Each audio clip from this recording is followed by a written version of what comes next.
Beyond the Game. Brought to you by Turkish Airlines.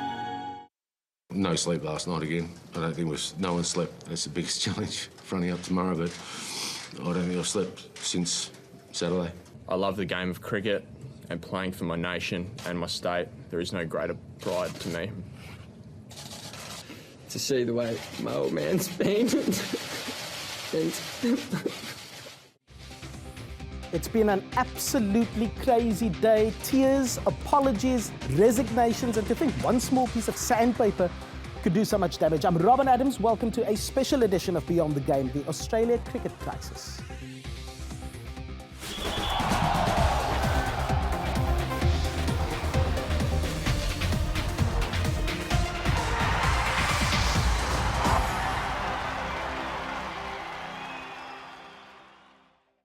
Now, along with Bodyline and Kerry Packer's Rebel World Series, this crisis ranks among the most tumultuous events in the history of Australian cricket. All three players spoke for the first time since receiving their sanctions in the ball-tampering scandal. Their emotional apologies, hard to watch, heads have rolled.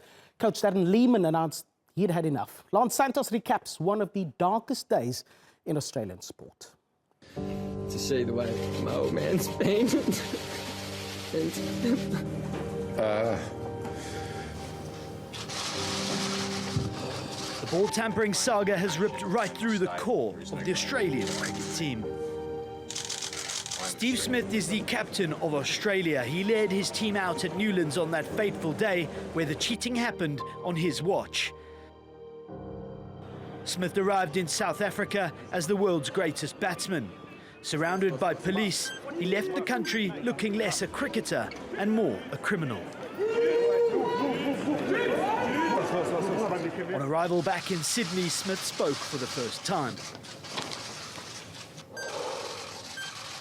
I'll do everything I can to make up for my mistake and the damage it's caused. Flanked by his father, the young cricketer who once had the world at his feet crumbled in front of the media. To see the way my old man's been. Thanks, everybody. And my mum, it hurts. Smith may also feel responsible for the fate of Cameron Bancroft. With only 7 international test caps to his name, Bancroft was the young player literally caught with his pants down.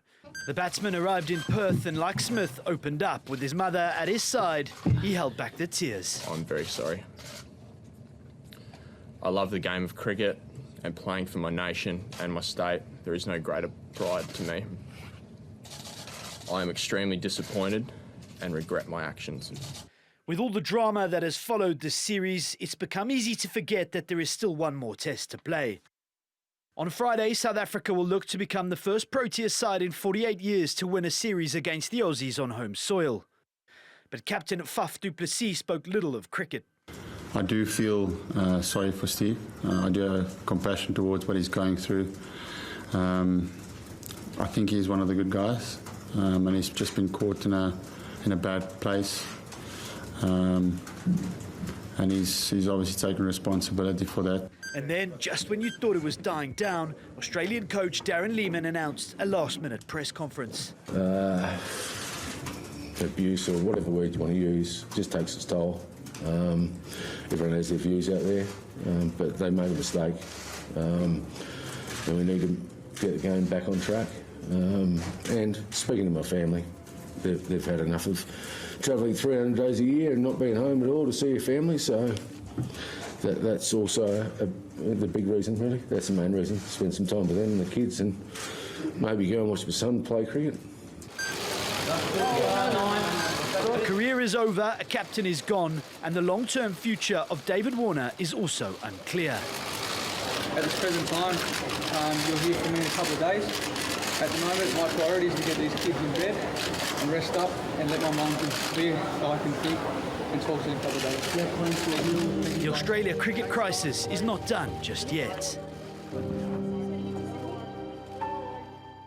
Australian sports journalist Adam Collins joins us now from Johannesburg. And you've got to wonder, Adam, what next for Australian cricket in the wake of Darren Lehmann's resignation?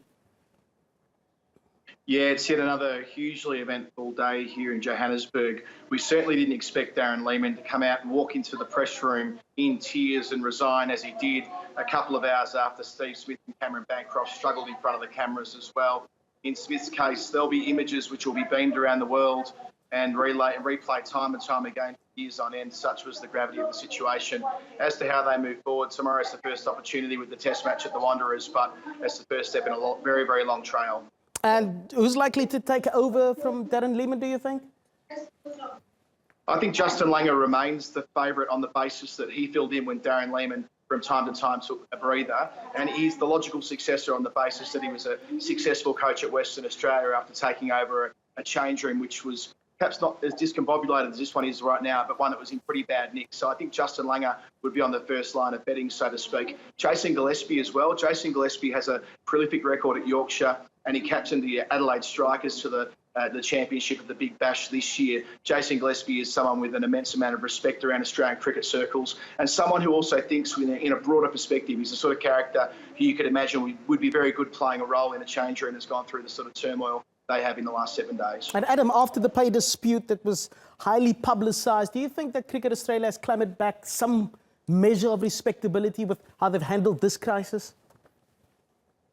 I think Cricket Australia reflected the public sentiment. On Sunday morning when Australia woke up, there was a demand for serious action and 12-month sanctions to the captain and vice-captain and all the other bits and pieces that went with it, and likewise Cameron Bancroft for his role in it, shows a very strong hand. There's no guarantee the players won't reject the penalties and take it to the independent commissioner. They've got 7 days to decide to do that. I doubt Smith and Bancroft would, based on their comments today. David Warner said a fraction less, and David being David, anything is possible. I wouldn't be surprised at all if he takes it through the judicial process, which could indeed drag out this scandal for weeks or months. There's been calls for James Sutherland, the CEO of Cricket Australia, to resign. Do you think he should?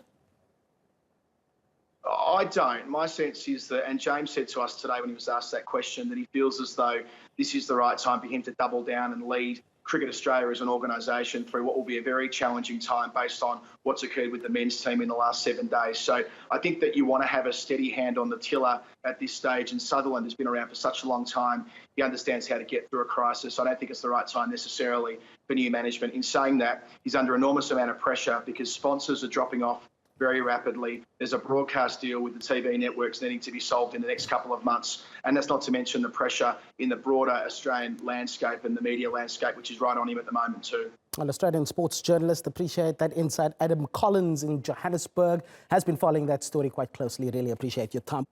With a test average in the 60s, Steve Smith had pretty much assured himself of a place in the pantheon of Australian cricketing greats. But the events of the past week mean there'll forever be an asterisk next to his name. Peter Franks charts the rise and fall of Australian cricket's golden boy. Steve Smith stepped into the huge boots of Australian cricket captain at the tender age of 25. And he seemed to take the role in his stride, if anything increasing his run scoring. But 2 months after presiding over a 4-0 Ashes whitewash of England, a scrap of yellow sandpaper led to personal humiliation. I know I'll regret this for the rest of my life. I'm absolutely gutted. I hope in time I can earn back respect and forgiveness. A remarkable change in fortunes for a self-confessed cricket geek who left school early to concentrate on the game he loves. I was pretty focused on my sport, but my teachers and the girls were very patient. Maybe that's why Mr. Lindsay encouraged me to leave school and take up cricket professionally. Smith debuted for his state at the age of 18 and first donned the baggy green 2 years later. Initially used as a bowler, he was soon to impress with the bat and became the only man in history to score 100 on both his Test and one-day international captaincy debuts.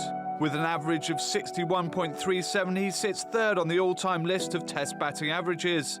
His 6,199 runs, including 23 hundreds and 24 50s.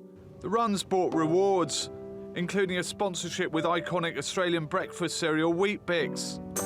Oh, not a lot's changed really. It's still all about cricket, friends, family. Yeah, I'm a Wheat Bix kid. But 5 short days after sanctioning a ball-tampering plan, everything has changed. uncertainty as to when he'll next play cricket, and he may have permanently kissed goodbye to his country's captaincy. And as well as the personal cost to the players, there's of course a massive financial loss looming as well. Samantha Johnson's been running the numbers and it's not looking good, is it? No, it doesn't, Robin, because these three cricketers face eye-watering losses. Now, Cameron Bancroft may have the shorter ban of the three, but he still feels the burn. He faces missing out on $400,000 in match fees. The sportswear brand Asics have dropped him, and the England county cricket side Somerset have dumped him as their overseas player for this season. As for David Warner, he's also been dropped by Asics, and the electronics giant LG have cut their ties. But sponsor Gray Nichols are staying loyal for now.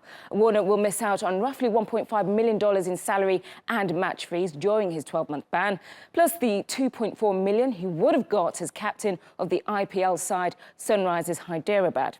Now, Steve Smith is a bigger loser, expected to miss over $5 million. He was Australia's best paid player, earning $2 million a year and $400,000 in match fees. Plus, he was set to earn $2.4 million playing for the Rajasthan Royals in the IPL. Weet-Bix and Commonwealth Bank have cut their sponsorship deals, but kit sponsor New Balance are yet to act.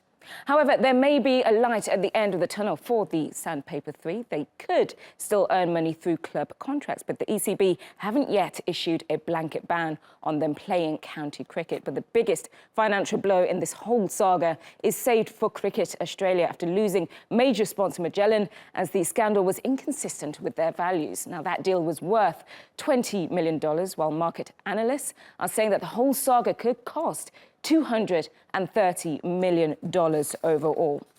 Well, Declan Ahern joins me from London for more on the financial impact on all of this. Now, Declan, brands have already cut ties or looking to cut ties with the individuals involved and with Cricket Australia. How bad is this for the sport in Australia?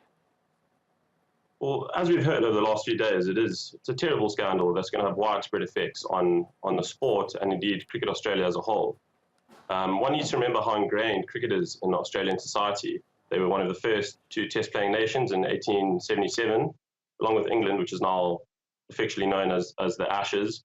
The values of cricket are dear to Australians as well. The values of honesty, fairness and integrity are values that Australians try and live up to. So Cricket Australia as a whole, particularly its brand, has suffered both from a reputational point of view, and as we've heard, there are vast implications for loss of sponsorship and future revenues.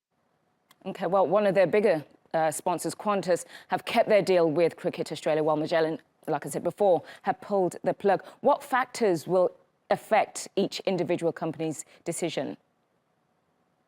Well, I think what we need to remember is that sponsorship as a whole is inherently risky, particularly of a sports team, because as the corporate, you are in essence losing control over your brand and handing it over with trust and care to someone else.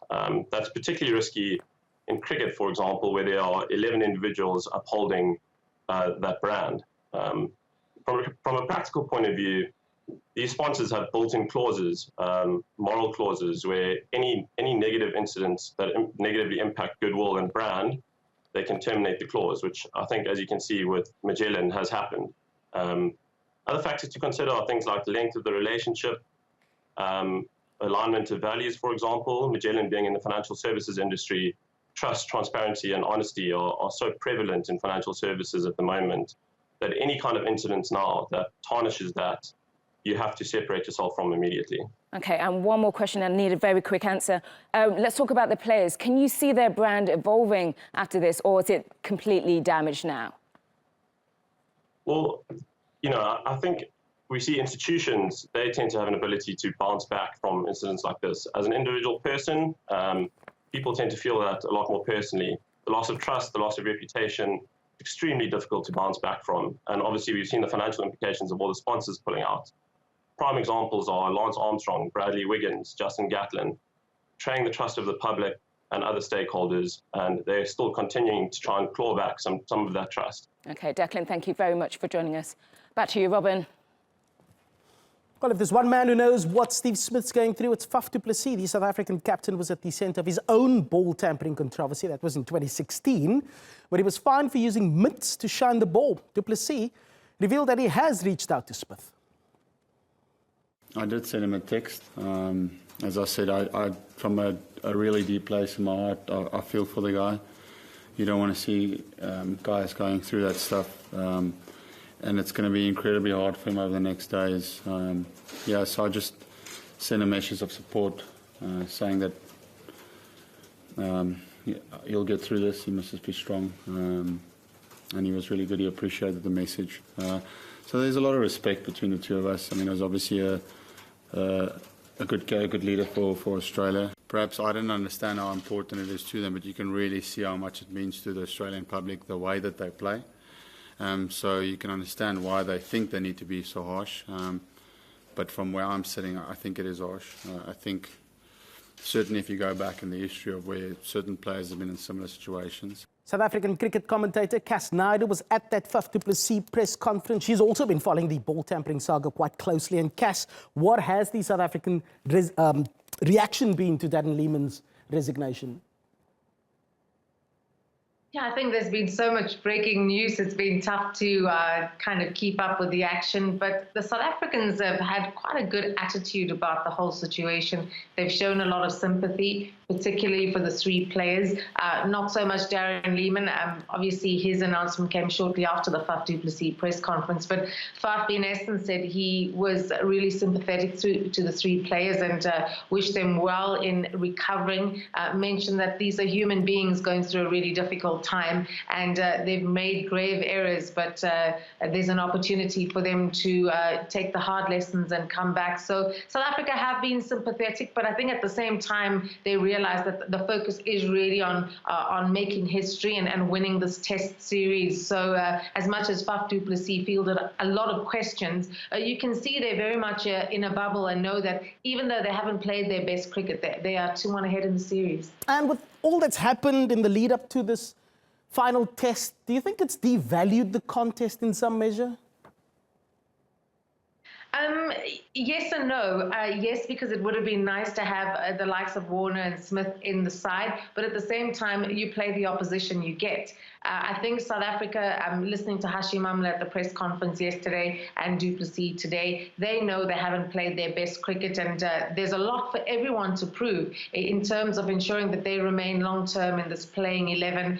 Otis Gibson is quite tough on everybody. He wants you to be performing. If you're not performing, he wants you to play Sunfoil Series cricket. So there are various challenges these players are trying to overcome. I think the big focus is really around Morne Morkel and his farewell match at the Wanderers. Already over 15,000 tickets have been sold on day one, and Gauteng Cricket tells me that this is the biggest interest in a series from a pre-sales perspective than they've ever had in the history of the Wanderers. So this tells you everything, that even with all the drama, I think South Africans are really, really looking forward to showing their support for Faf du Plessis and the team. And then, of course, one of the other big news lines is the ICC saying that they'll be looking at player behaviour. It's something Faf du Plessis commented on as well. But in your opinion, is this long overdue?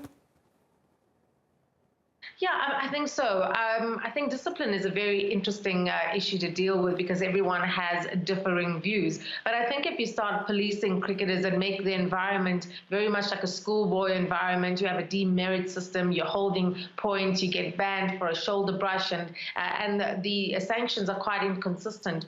What Cricket Australia have done with these very severe bans is they've said that cricket is held in high regard in Australia, and this is a reputational issue. And so they've changed the game. This is no longer just about ball tampering or any sort of ill discipline in cricket. It's about bringing the game into disrepute. It's about bringing your country a large amount of shame. And as your colleague mentioned, a huge commercial disaster. So there are far-reaching implications when you don't play the game in the spirit of it. But I think we're going to have a great encounter at the Wanderers. And mark my word, Australia are not just going to roll over and play dead. I think the young players coming in have a lot to prove. I absolutely appreciate those insights. South African cricket commentator Cass Naidoo in Johannesburg. Thank you. There is, of course, a small matter of a test match to be played. The final instalment of this series gets underway at the Wanderers in Johannesburg on Friday. The hosts 2-1 up at the moment. They're on the brink of a rare test series win against Australia on home soil. The last time the Proteas achieved that was back in 1970. Despite the controversy off the field, Captain Faf du Plessis says he expects a tense battle over 5 days. this series has been so draining. From a, personally for me, as I can sit here and say that we as a team, we're feeling the blowout as well. You're actually feeling drained because there's so much stuff that's going on. So I cannot imagine what it feels like in their dressing room. So it's important for me that we don't lose our mental edge when it comes to playing this last game, because it is a huge game for us. As I said, we're on the verge of creating history. Someone with plenty of experience against Australia is Proteas cricketer JP Duminy, who joins us from Cape Town. Good to have you on Beyond the Game. What do you make of everything in the build-up to that final test at the Wanderers? Yeah, firstly, thanks for having me on the show. It's been a roller coaster of a week, no doubt. Obviously, a lot has transpired off the field, and unfortunately, the game is worse off for it. But just watching, the press conferences that the guys have had, you do feel for them. And unfortunately, as human beings, you make mistakes at times, and you got to accept the punishment, unfortunately. So hopefully, the focus will turn to Joburg now for the last test match, and particularly for a good friend of mine, Morne Morkel, who plays his last test match in Proteas colours. So looking forward to seeing him out there and performing for the team. JP, paint a picture for us, if you will. How big would a test series win be for South Africa? The last time they did it against Australia was back in 1970. So just give us some context into just how big that would be. No, it's huge. I mean, as you mentioned, the last test series that we won was many moons ago, and we've obviously had some great success in Australia, but playing home against a formidable team as Australia, we've struggled. So, I mean, to go into the last test match leading 2-1 will obviously take a lot of confidence out of it. And, knowing the Australian team, they'll be very resilient throughout all that has happened in the last week. And no doubt they'll come out fighting to right their wrongs, specifically on the field. So they will definitely come out and put in a big performance. But, I trust and believe in this Proteas current Proteas test side.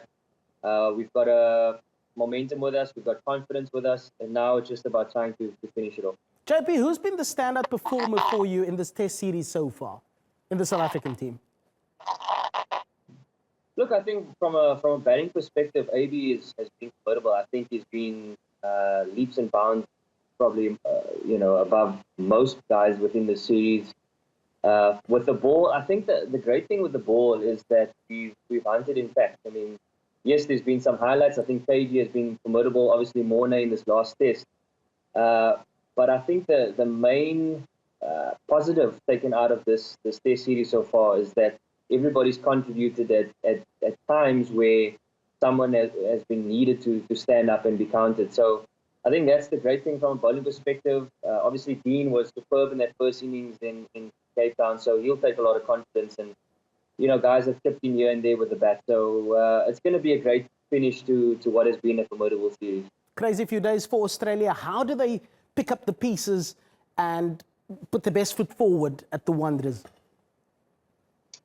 I guess just turn the focus to playing on the fields.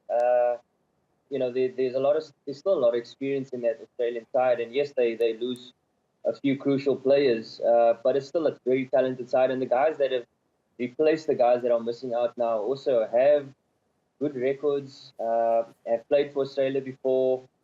So it's going to be a tough game, no doubt. I mean, I'll be interested to see what sort of pitch we're going to get in Joburg, and I guess that's going to determine, how far this test match goes. It does sound like we're in for a thrilling contest at the Wanderers. I mean, you've got some great memories there as well. What is the standout memory for you?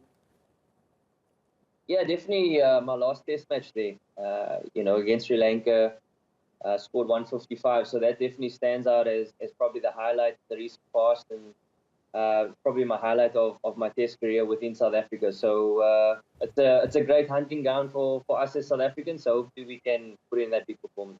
Absolutely appreciate your time. JP Duminy in Cape Town, Proteas cricketer. Thank you, sir. Yeah, man. Good speaking. In a week where there's been collective anger from all parts of the globe over the ball tampering crisis and the subsequent fallout, where there's been tears, apologies, resignations, There's also been a lighter moment for all the world to enjoy. Ladies and gentlemen, introducing Ringtone Gate.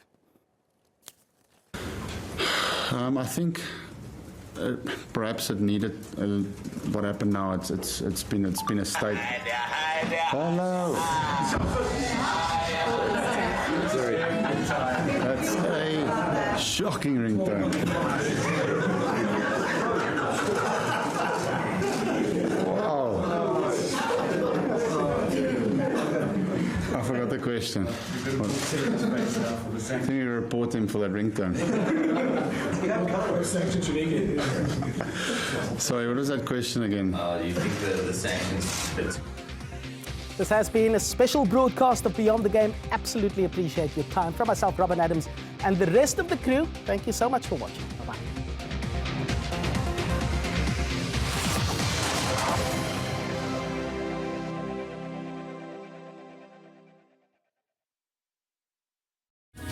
Beyond the Game, brought to you by Turkish Airlines.